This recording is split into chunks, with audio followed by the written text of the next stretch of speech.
दोस्तों आज की ये वीडियो आप लोगों के लिए हाईली इंपॉर्टेंट वीडियो होने वाली है।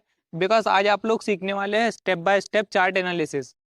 काफी सारे लोग ऐसे हैं स्टॉक मार्केट में जो इंट्राडे ट्रेड करते हैं, ऑप्शंस में ट्रेड करते हैं, बट अभी तक उन्हें सही तरीके से चार्ट देखना नहीं आता, चार्ट को एनालाइज करना नहीं आता।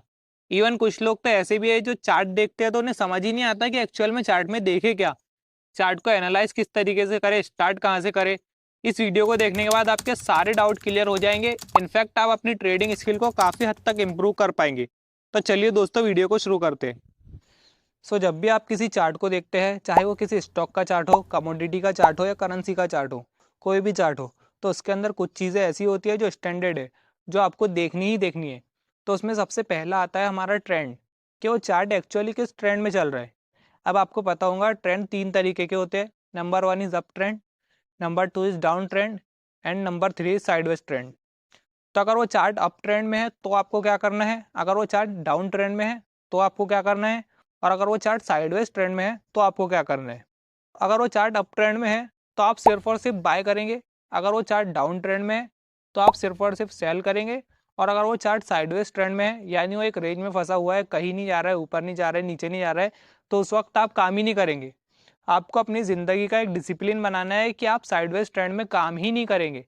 क्योंकि जब जब आप साइडवेज ट्रेंड में काम करने की कोशिश करेंगे तो आप नोट करेंगे कि आप अल्टीमेटली लॉस में ही निकलेंगे। क्योंकि आप एक ऐसी जगह से पैसा कमाने की कोशिश कर रहे हैं जहाँ पैसा बन ही नहीं सकता।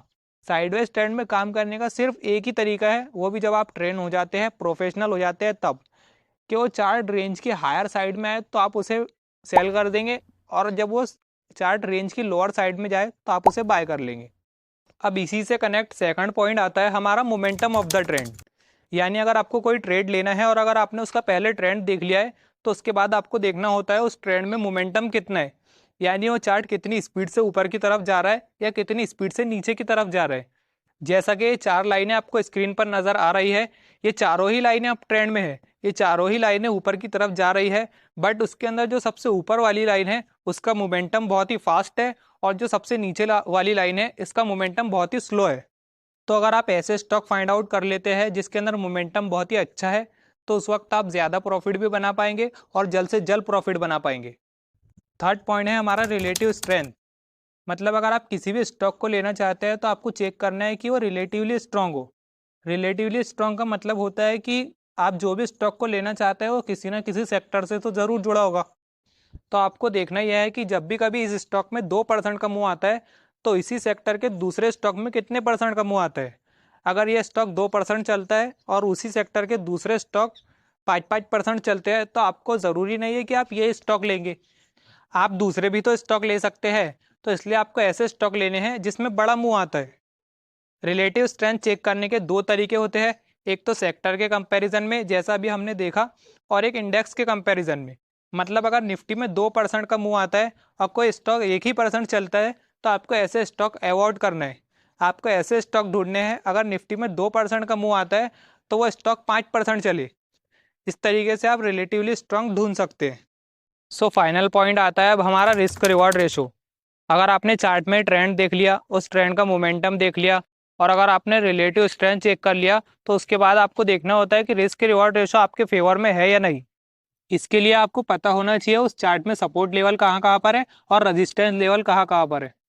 एग्जाम्पल, ये चार्ट ऊपर की तरफ जा रहा है, अब आप इसमें बाय करना चाहते हैं तो आप इसमें रेंडमली कहीं पर भी बाय नहीं कर लेंगे, बल्कि आपको वेट करना है एक ऐसी जगह के आने का जहां पर उस चार्ट ने अपना रिसेंटली सपोर्ट बनाकर ऊपर की तरफ उठा है। जैसे इसने यहाँ पर अपना सपोर्ट बनाया है और ये ऊपर की तरफ उठा है, तो आपको यहाँ कहीं बाय कर लेना है और आपका स्टॉप लॉस यहाँ पर होगा, जिससे कि आप कम स्टॉप लॉस देकर एक बड़ा टारगेट भी एक्सपेक्ट कर सकते हैं। बट अगर आप यहाँ कहीं पर बाय करते हैं तो इससे क्या होगा कि आपका स्टॉप लॉस भी बहुत ही बड़ा हो जाएगा, और इसके अगेंस्ट में आपको 1:3 का टारगेट मिलना भी बहुत ही मुश्किल हो जाएगा। तो इसलिए आपको एक ऐसी जगह पर ट्रेड लेना है जहाँ पर आपका रिस्क बहुत ही छोटा हो और उसके अगेंस्ट में 1:3 आपको ईजिली मिल जाए।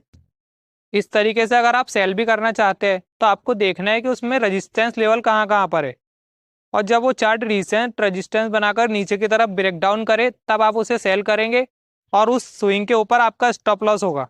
मतलब जो उसका रिसेंट रजिस्टेंस है उसी के ऊपर आपका स्टॉप लॉस होगा। इन स्टेप्स को फॉलो कर आप इजीली चार्ट को एनालाइज कर पाएंगे। इनफैक्ट आपकी विनिंग के चांसेस भी काफ़ी हद तक बढ़ जाएंगे। वीडियो पसंद आई है तो वीडियो को लाइक ज़रूर कीजिए। इसी तरीके की और वीडियो देखने के लिए हमारे चैनल को सब्सक्राइब कीजिए। मिलते हैं नेक्स्ट वीडियो में, तब तक के लिए बाय।